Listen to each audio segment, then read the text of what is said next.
No vídeo anterior, vimos os tipos de ligações químicas, que podem ser iônicas, metálicas ou covalentes.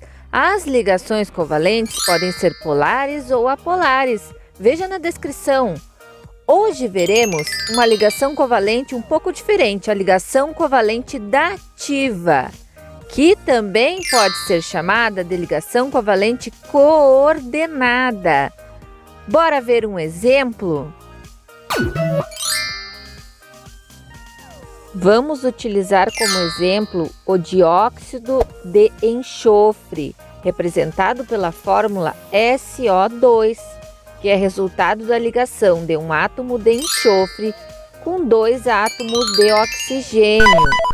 O oxigênio, representado pelo símbolo O, e o enxofre, representado pelo símbolo que é a letra S, são da mesma família.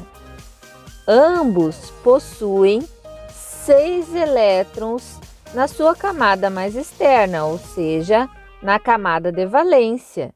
Portanto, ambos precisam receber mais 2 elétrons para ficarem estáveis segundo a regra do octeto. Só que existem algumas exceções à regra do octeto. Veja bem, no caso do dióxido de enxofre, é um caso de exceção a essa regra. Você está vendo representado o átomo de enxofre com os 6 elétrons da sua última camada, a camada de valência. Essas bolinhas que vocês estão vendo representam os elétrons. Primeiro, o enxofre vai se ligar a um átomo de oxigênio compartilhando 2 pares de elétrons. Como ambos, tanto o enxofre quanto o oxigênio, precisavam de 2 elétrons para se tornarem estáveis, com esse compartilhamento de 2 pares de elétrons, ambos ficam estáveis. Só que o dióxido de enxofre é formado por 2 átomos de oxigênio. Então, quando um átomo de oxigênio se aproxima para formar a molécula, acontece que o enxofre, que já está estabilizado, fornece um par de elétrons para o átomo de oxigênio, como se fosse um empréstimo. O enxofre não vai perder o par de elétrons. Ele vai utilizar de forma simultânea, junto com o oxigênio, esse par de elétrons. Veja que a ligação covalente dativa é representada por uma seta que parte do par de elétrons que está sendo compartilhado.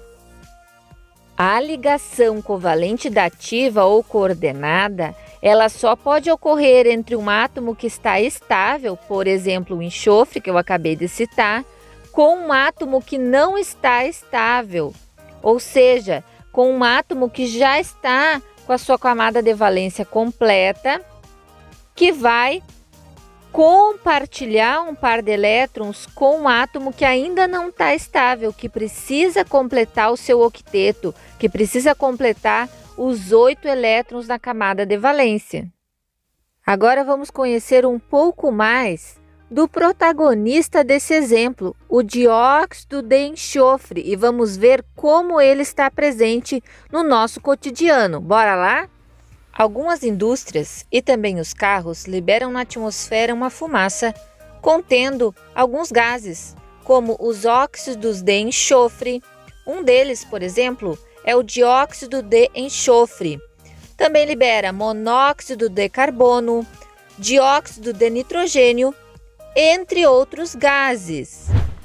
No caso do dióxido de enxofre, ele reage com um dos átomos da molécula de gás oxigênio, mais o vapor de água presente na atmosfera, e ele forma o ácido sulfúrico, que é um dos componentes da chuva ácida. A chuva ácida corrói monumentos, estátuas, construções, pode prejudicar o crescimento das plantas, vegetais, pode alterar o pH da água, causando a morte de animais aquáticos, como os peixes, por exemplo. O dióxido de enxofre, além de ajudar na formação do ácido sulfúrico, um dos componentes da chuva ácida, quando presente no ar, ele pode agravar problemas respiratórios e cardiovasculares, porque ele causa irritação e, com isso, aumenta a produção de muco pelos pulmões, brônquios, enfim, pelo trato aéreo. Mas o dióxido de enxofre não é só vilão. Ele também tem aplicação industrial na produção do ácido sulfúrico. No vídeo de hoje era isso. Lembre-se de deixar seu like e se inscrever no canal. Até o próximo vídeo.